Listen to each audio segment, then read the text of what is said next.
All right, here we are, guys. Another SDSU game underway. Our finish now, and it was a hell of a game, if I do say so myself. I'm Josh. This is Ben. We got here with us, and we're gonna go ahead and get started with this.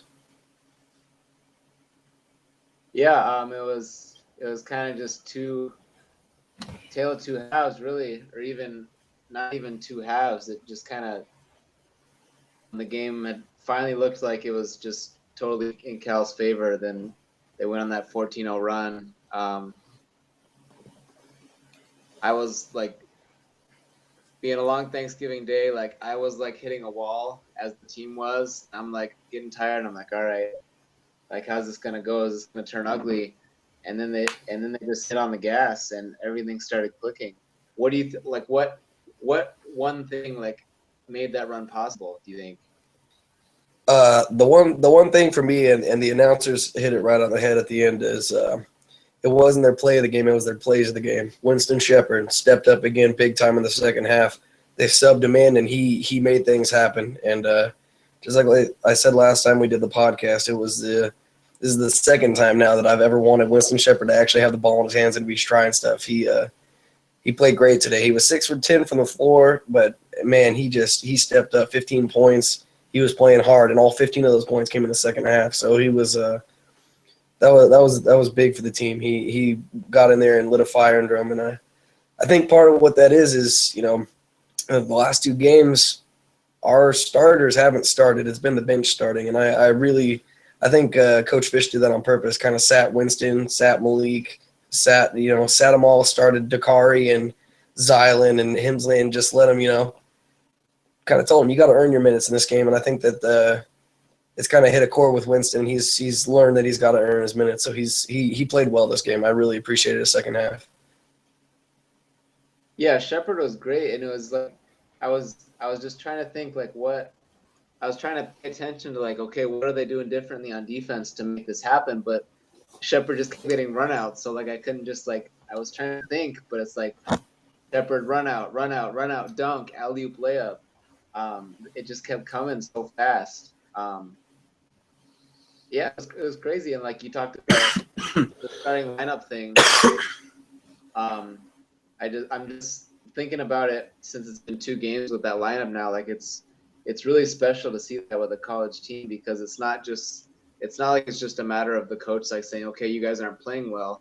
Like guys as good as the guys that are now coming off the bench, like they have to buy into the coach and like think that he's like a genuine person. And those 3 guys do.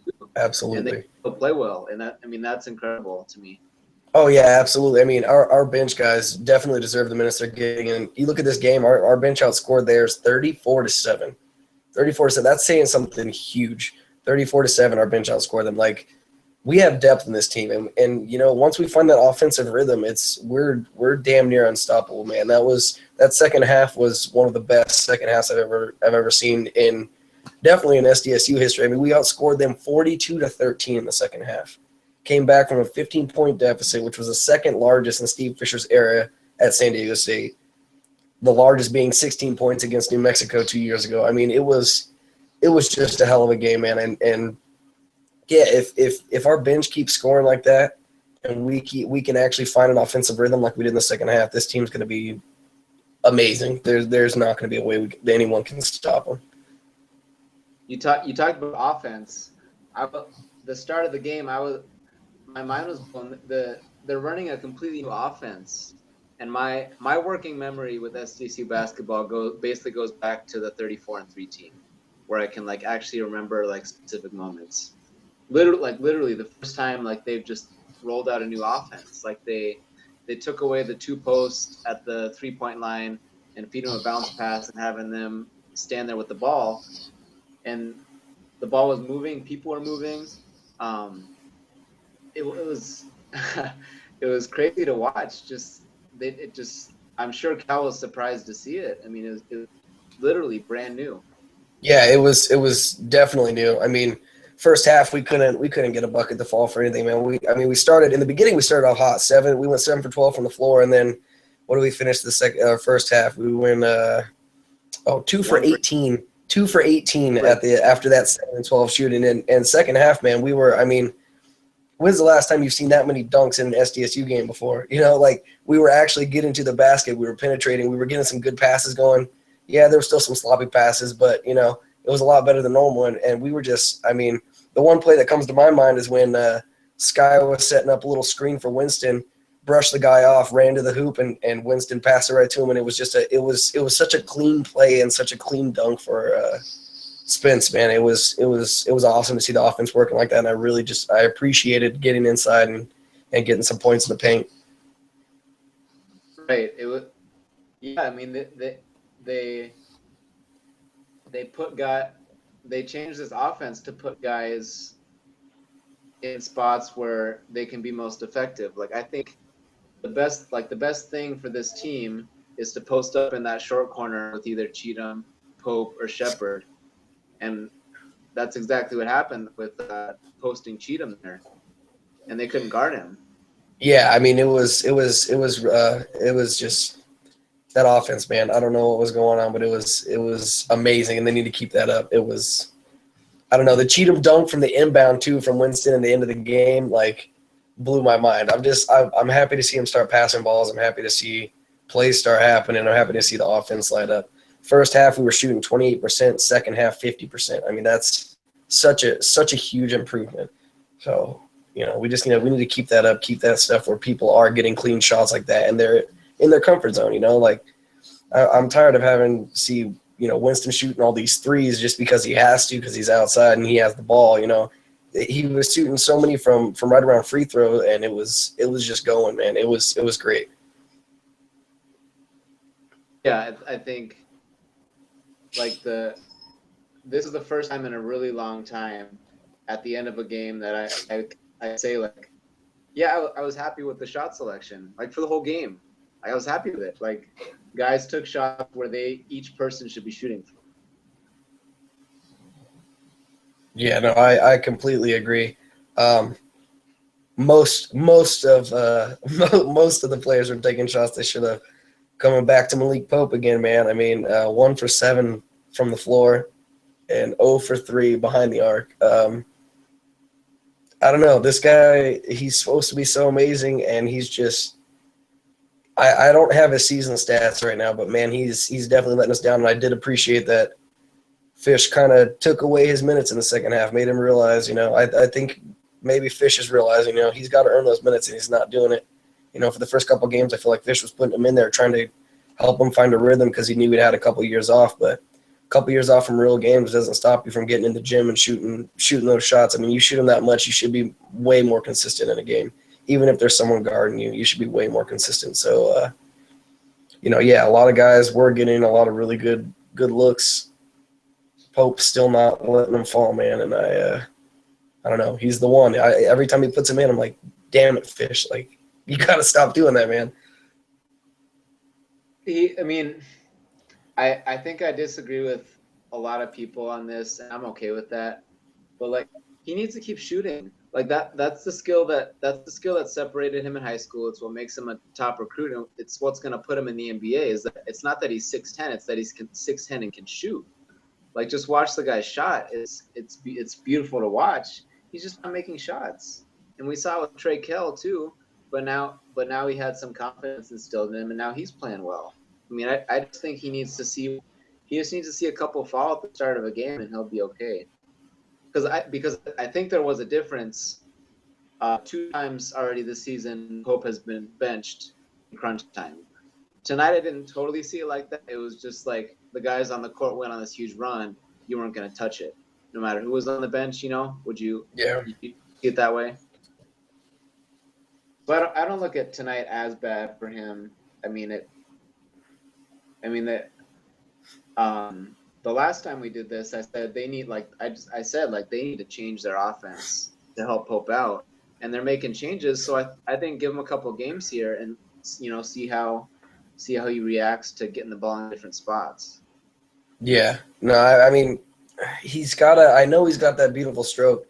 He's just got to start getting the fall because he's taking shots. And, the offense is definitely trying to run stuff through him now and trying to set him up with better looks, and it's just not falling for him. I mean, 1 for 7 is nothing NBA worthy at all. So if he wants if he wants to get drafted, he needs to really find that shot. He needs to hit the gym hard and come in and start shooting the big time, man. Yeah, and I don't want to talk about him forever, but one last thing I'll say with him is like it. I think fans do have to sympathize with him a little bit. I do, look. I'll be the first one to say if he wanted to be in the NBA right now, he would be. So to a certain extent, he does need to start producing.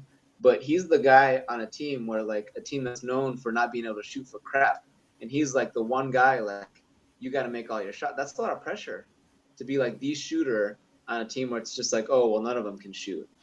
I mean that's a lot of pressure.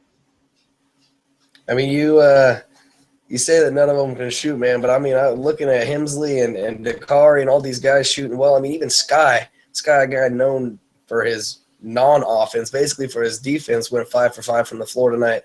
I mean, I think Pope is starting to realize that, hey, maybe some of these guys can shoot, so the pressure's coming off, Yeah, like you said, I don't want to stay on him too long, but, we do have guys that can shoot, and I think Pope needs to let some of that pressure come off of him, but some different kind of pressure get on him, like, hey, if you want your minutes, you got to start scoring, man, because we're getting guys that are scoring consistently. Even Jeremy Hemsley, a freshman, man, coming in and during his first tournament play, he's playing well. 14 points tonight. It was yeah. Well, yeah, you're right. Like this team is kind of breaking that mold because there's just a little bit more skill spread across the whole roster. And you mentioned Hemsley. He was going toe to toe with Tyrone Wallace, another guy. If he had wanted to, he'd be in the NBA right now. He could have put his name in the draft. He would have been drafted in the second round, but that's the freshman point guard going up against a guy who could be a pro right now. I mean, I thought it was a huge night for him. Yeah, absolutely. I mean, you look at his stats. He went 4 for 10 shooting, which, it's not the greatest, but 5 for 6 free throws, 4 for 10, 14 points. I'll take it from a freshman. Yeah, he made one at least really sloppy pass that I wasn't too fond of, but he's still a freshman. He's still shaking off those nerves, and I think he's living up to his LA player of the year for the LA Times, And looking at his season stats, 15 for 19 on the season for free throws, 78.9%. Probably one of the best free throw shooters we have on the team as well. Yeah, he's got not just confidence, but like he moves on to that next moment. And I liked one thing that he does that I really like is like there might be like 9-10 seconds on the shot clock left. He'll catch the ball, and we've seen him catch and shoot in those situations a couple times. But I like that he does that because I would rather have that than the possessions where we're just dribbling it down and then force something up, and then the other team gets a run out. Like he'll just take that shot and he'll be confident, and he's making them. So yeah, no, and I really appreciate that, and I like that. As a freshman, he's looking a lot more mentally prepared for this game than a lot of people there. He's taking on that leadership role and he's running with it. I like seeing him and Winston in the middle of the game, sit there and have a little chat on the court. And, I feel like he's giving information and taking information. He's really taking it to heart. And I feel like he's ready to lead this team. He is leading this team. He's running the offense through him, and it's going great, man. Yeah. Bouncing over to the other guard, Trey Kell. In the first half, he had one. I think he shot another one where kind of the shot that fans have been frustrated with him is where he kind of gets his shoulder ahead of a guy and then he pulls up for that floater in the lane. He's really struggled with that shot. He hit one in the first half tonight, but then obviously bigger than that was in the second half. He hit, I don't know if it was the dagger, but he hit an open corner three in semi-transition. Big three, yeah. That was. The game might have already been in hand by then, but I thought for him that was a monster shot for him to hit that.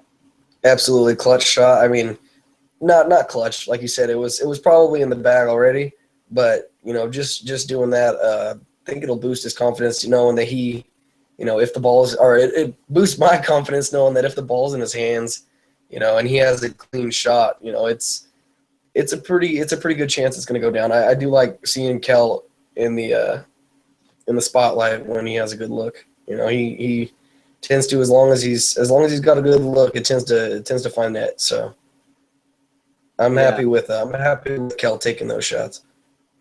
yeah. I think Mark Ziegler hinted at this a couple days ago, and I love that he made the point because he kind of was getting at that maybe the most important thing with the lineup change had nothing to do with the 6 guys involved, but actually with Kel, because he had been struggling to start the season, but he stayed in the lineup, so there was that the coaching staff put that confidence back into him.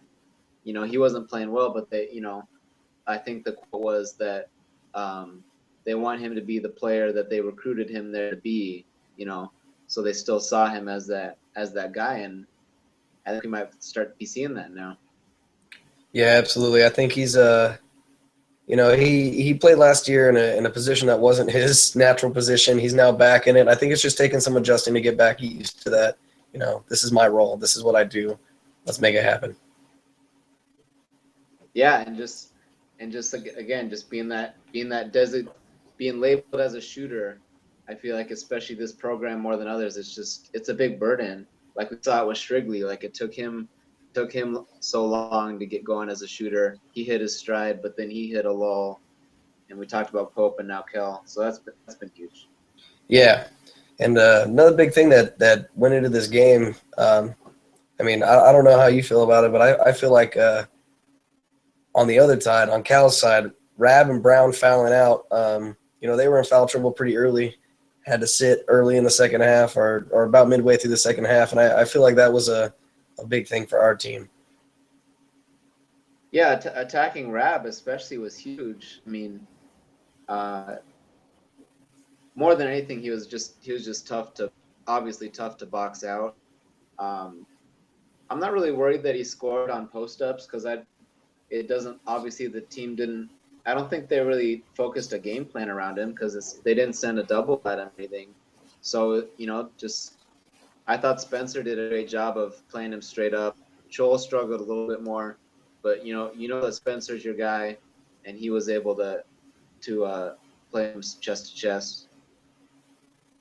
Yeah, absolutely. I thought Spence was holding his own, definitely. I mean, especially against a big guy like that. They said he was 7 foot, and he's a big guy, and Spence held his own. It's difficult to guard now with these new rules, new changes, and with the fouls and stuff. And none of our guys.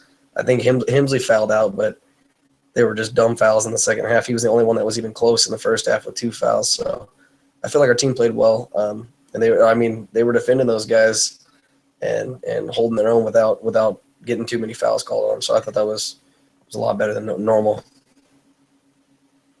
Yeah, definitely. I thought Cal was a really interesting opponent. I thought we talked about Rab, and I think it was interesting to see how we did guarding him because with Kansas coming up, we'll see another big time post scorer with Perry Ellis, but there'll be a lot more attention on him than Rab, I think. But it was so I think it was really good to see Spencer going one-on-one with a guy without fouling, forcing him to take tough shots, and the team getting the ball and running with it. Oh, absolutely. Yeah, Spence was. I really appreciate. Spence was just on it tonight, man. He had those 2 monster dunks, 5 for 5 from the floor. I'll take a 62% free throw shooting from him. Yeah, that's better than normal with him, so I'll accept it. He was playing well tonight. Him and Winston were they were just gelling, man. They're 2 seniors on the team, and they were playing really well together. Yeah, and they 22 for 28 as a team from the line. Yeah, I thought it was really cool to play this kind of opponent right away. Cal has some really good players. We talked about Wallace and Rab. Jaylen Brown wasn't really much of a factor. I thought that was interesting because he was a 5-star recruit, and I think as SDSU fans should be excited because you saw your guys kind of just erasing him. Like he never had an athleticism advantage with anyone that was guarding him, so he kind of just looked like a normal guy. And yeah, absolutely. I mean, I don't know how many points he finished with. I don't have the stat sheet in front of me, and like I said, I don't want to tab out with this because I don't know if it'll work. But I have here he averaged 16.3 points per game, and at this point in the game, he only had 6 points total for Brown. Yeah, we definitely held him down, kept him down, and as far as the athleticism go, man, our team is so athletic. And one of the announcers said tonight, Zylan Cheatham is putting a new definition to athleticism. That guy runs the court. He just, I know I talked about him last time, and I talk about him so much, but I really love the way Zylan plays. He plays hard. He plays ball. He doesn't ever slow down. Guys go on 130% every minute he has on the floor, and I just love the way he plays. Yeah, he already might be the most fun Aztecs player for me to watch that I've seen. Just like everything you said, just watch. It's awesome. And one more thing with Cal, San Diego State fans, relax, because teams as talented as Cal, they can't shoot either. This team we talked about, this team has some talented shooters. We're starting to see that. But look at how good Cal is. Look at how positive their fans are, how excited they are. They can't shoot. Yeah, no, I mean, that was first half they shot 43%, and they ended up shooting 37.5% for the whole game. So they shot 20-something% in the second half. Their free throws, 11 for 19 on the game, 57%. I mean, that right there took them out of the game a lot, So SDSU fans do. Yes, offense has always been something we struggle on, but our defense, when it's where it needs to be, more than makes up for what we lack in offense. Yeah, I mean, most teams in college basketball don't have very good outside shooting. Like with SDSU, it's about shot selection. It's about not getting out and running. It's about how they were stuck for years with an uncreative offense. Like those are all things you can control. Shooting 28 threes a game when you aren't making any, that's on the players. That's not on the coaches for not teaching them how to shoot. Like, stop shooting threes if you're gonna shoot 5 for 28. Yeah. So yeah, just so many positive things. Even when we were losing, a lot of positive things I saw. My biggest complaint, it sounds silly, but Jordan Matthews, I think he hit 3 threes, at least 2, and he's like team shooter, and the guys guarding him just guarded him with their hands down. Yeah, absolutely. I did notice that a couple of times. And, that's just one thing that's not acceptable at all, especially when you're at SDSU, a school that is all about defense. You got to have your hands up, man. Get your hands in their face. It's especially like you said, the team shooter. You need to be all over them. And we're a young team. We're still learning how to work, and I feel like if the second half is any indication of what the rest of the season is going to look like, man, I think we're in good waters. And just to say this because it hasn't been mentioned yet, that was our 149th straight win when leading with 5 minutes left in the game, which is a crazy, incredible stat. Like the announcer was saying, Coach Fish puts it in him where if you're leading, you hold on to that lead no matter what. So our team's got a lot of athleticism. Our team's got a lot of endurance. We fight till the end no matter what. And I think that like I said, if this second half is any indication of where the season's going, man, we're looking good. We're going to the Elite Eight this year. At least if we can play like that every game, unstoppable. And by the way, I think it's a good thing. I want to make sure I say that it's a good thing that that's my biggest complaint, because that was only 2 or 3 shots that he made. So some perspective there. You said the magic words Elite Eight there. I know that's been a lot of people where they're setting the bar. Just seeing this team match up with a team with a lot of talent, I think that's like your biggest indicator right there. They can go big for some lineups, but they can go small too with Cheatham, Pope, Shepard.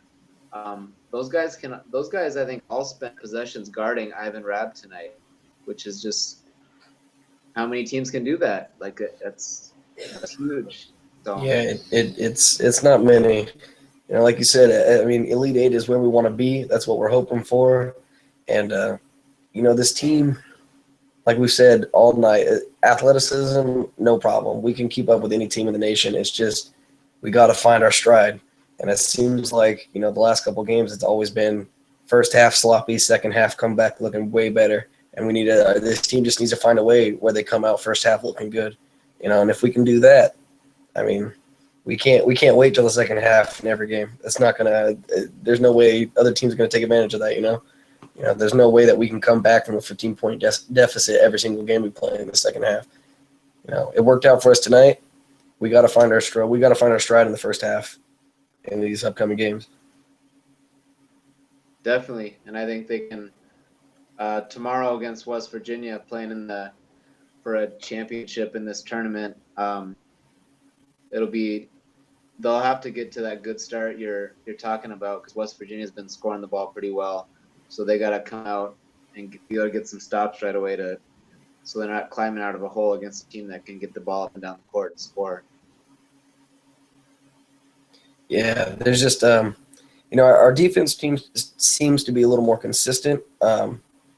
It gets better in second half because Fish analyzes. I mean, we came out second half doing instead of man-to-man, we were doing zone.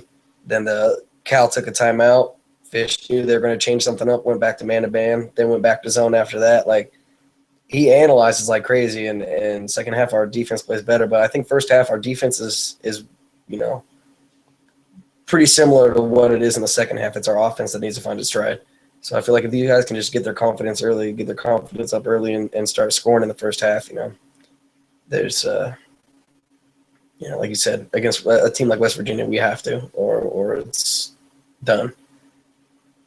That's the one thing I missed in my notes was the 2-3, and yeah, it worked. And part of that was like I mentioned that Cal can't really shoot, but like props to the coaching staff in general with the throwing out the new offense, and then the man-to-man was better in the second half, but then throwing out the 2-3 too. Like this again, this isn't a backhanded compliment. The first game in a while where like our coach, the SDSU coaching staff, totally outcoached the other guys. Oh, absolutely. And Fish, we trust, man. Yeah, so that was awesome to see. Just offensively, defensively, that there are adjustments being made on both sides of the ball. That's huge. That's huge. All right. Well, I'm pretty much done with my notes. I mean, last thoughts. I just think, like I said, first half was ugly. First half, definitely some profanities coming out of my mouth, coming down the hall. Came back second half. And I was reading on the Facebook page where people were saying, the first 5 minutes of the second half are going to determine how the rest of this game goes. And I was watching, most of the time that's how it is. I was watching the first 5 minutes still going, oh, man. And then as soon as Winston came in, team caught fire. And like I said, 42-13 run in the second half. Just ridiculous. If we can keep that kind of energy, that kind of confidence, that kind of stroke, like I said, Elite Eight might not even be we might get further than that this year if we can keep that kind of intensity up, keep that kind of stride going, and just confidence, man. We just need to be confident. I feel like, as much as I've been bagging on Pope and stuff, like the kid just needs to be confident. He needs to his shots they're close every time, but it's not finding the net. And if we can get him doing that, if we can get him getting good looks and landing them, sky's the limit, man. Definitely. My last thing, I was fortunate enough to be here watching the games, and I love that there's stuff that you don't notice watching on TV. And tonight, it was Cal's coach, Conzo Martin. He spent more time on the court than off the court. Like, he was standing coaching on the actual court. He only left the court to wipe his hands with a towel, and then he'd be standing on the actual court. I thought that was hilarious. I saw someone said on Twitter, like he thought an SDSU player almost passed the ball to him for a corner three because he was standing on the court. So that was funny to see that. But yeah, and comparing that to how cool Fisher is, just sitting calm, when when Fisher stands up and gets angry, that's when you know something's really wrong. You know, even the refs kind of take him back when Fisher stands up and yells because, you know, he's calm. He lets the team run like they need to run, you know, and if there's something big that needs to happen, he changes it. But, you know, most coaching staff, you don't see that. You see him standing and yelling the whole game. And I mean, I think that shows a lot for our team, how much trust Fisher puts in him and how much respect he has for the players. Yeah. So, big win against a quality opponent, but I think definitely a big one to take away for the fans to appreciate the coaching staff and all the positive things that they do. Absolutely. All right, well, I think that pretty much wraps it up for us. So, if you guys happen to stumble upon this video and like it, share it with your friends. Let people know that we're doing this after every game, and there'll be a new video tomorrow night for West Virginia. Hopefully it'll be a little better because this was our first time. Have a good one, guys.